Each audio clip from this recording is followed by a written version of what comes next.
want to get to an interesting story right now. So tonight, it's an all-new Where's the Money investigation found that travelers who fly in and out of Charlotte help the airport buy millions of dollars worth of equipment that has largely sat unused for the last 2 years.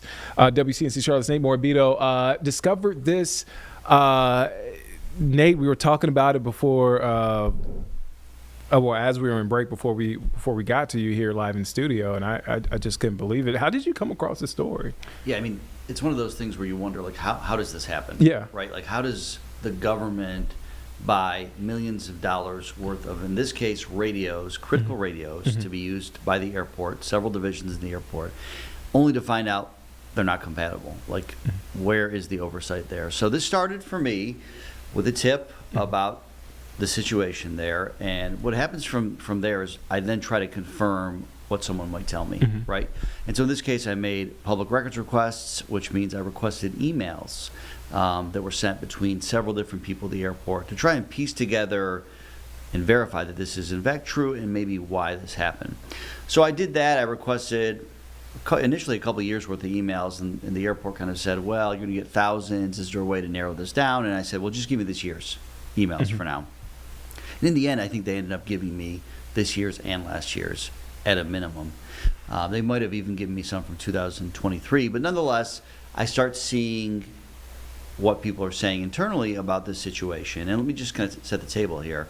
The airport in 2023 received $3.5 million worth of radios, yes, right? Motorola radios, like walkie-talkie is what you would call them, right? And if you go to the airport, you'll see, security using them. You'll see the baggage handlers using them. You'll see people at desks using them. Those are old, for the most part now, old radios still. So 2 years after receiving these radios, fewer than 25% are actually being used.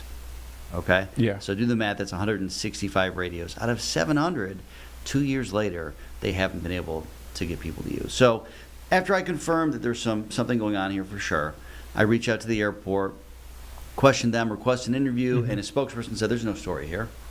There's nothing significant going on with this situation. And that's always like an alarm bell to me. What do you mean there's not a story here? I've got the receipts, so to speak, that show something is amiss, and this is a huge investment, and we're pursuing this. And ultimately, it's the news station's decision, or a newspaper, or a radio station's decision, what is and what isn't news. So we keep kind of pushing back, and in the meantime, I reach out to a city council member, Dimple Ashmira, who is the chair of the budget committee. And this is why this particular council member matters, because city council approved a contract for citywide technology upgrades back in 2019. She's the chairperson of the budget committee, which monitors the budget year after year. And I'll kind of follow up in a minute about why that also matters.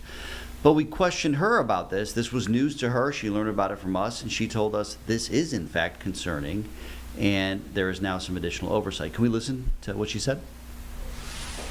The delays are concerning, Nate, because Charlotteans deserve full transparency and accountability, and we are asking all the right questions. We want to know what led to these delays. The good thing is that public safety wasn't compromised. That was my number one concern. I did have conversations with our airport staff. They assured me that there was no public safety that was compromised.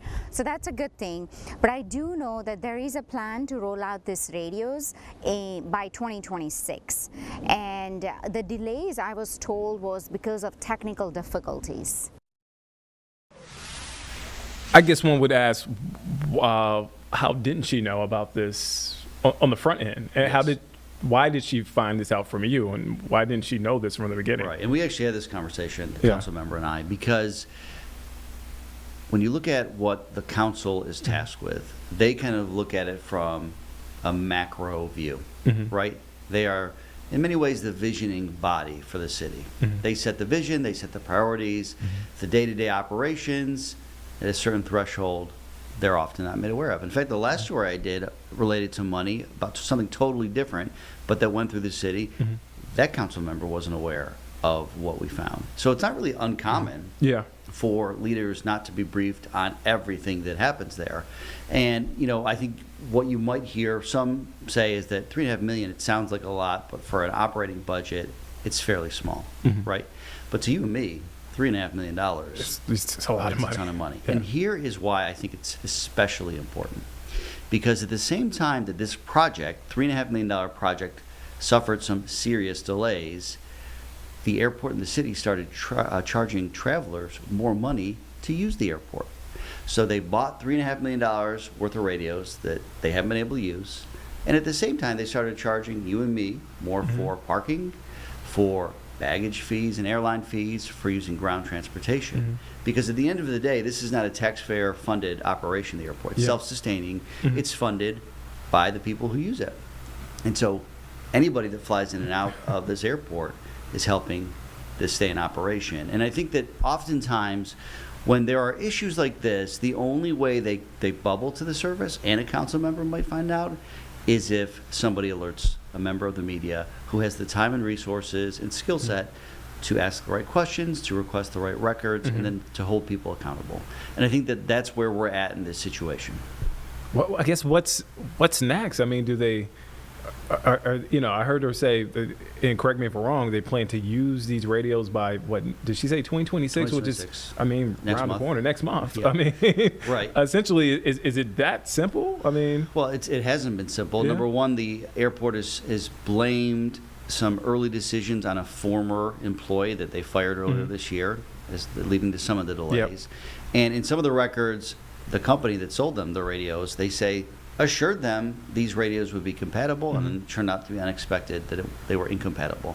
So now they're in the process of trying to get them all deployed, which has required a whole phone system upgrade over there. And so they've got, quite a few hundred left, hundreds actually, probably 500, 500 and some odd, to still get out there, and they're hoping to do that over the next several months. But by then, they will have waited a long time. And one interesting email was to me, caught my attention, because they were saying some of their radios are so far past their usable lifetime that the batteries are draining quickly, or they're having to bring a charger. And I mean, you think about the 6th busiest airport in the world. yeah. Right? One radio makes a huge difference to people communicating internally, externally, to making sure bags are being delivered on time, to make sure that the place is secure. So the idea is to get this out there, the timeline to get it out there in 2026. And what the council member told me is that since the council is now aware and keeping tabs, if the timeline is not met, they then have some options of some additional action to potentially take. And I think about this, you talk about the radios. We were just in the government shutdown. The FAA reduced flights. It was really busy at a lot of these airports. So something could have happened where, maybe, the radio system was down. Something could have happened where they could have needed those radios. Well, I mean, that's why they bought them. Yeah. And I think that's the real easy answer here. You bought them 2 years ago to get them in operation, right? And you bought them at the time because you wanted them and you needed them. And it was time to get new radios. And so, the old ones are still working. That's what they're saying. And there's never been a safety gap, they tell me. But you did buy them at a certain time, so they were in use. And it's a lot of money that users help pay for that have basically, they could have delayed it if they wanted to. Ultimately, if they had known what they know now, they could have saved a few $1,000,000 and put it into a new budget year potentially. Oh, man. Again, an interesting story, Nate. When can folks check out your story later today? Yep, so actually go to WCNC.com right now. You can see the web version of the story. I'll be on at both 4 and 6 on WCNC Charlotte on the TV, and then I'll be on at 11 o'clock tonight with our full investigation. And I'll see you at 4 o'clock, Nate. Nate, as always, thank you for your time.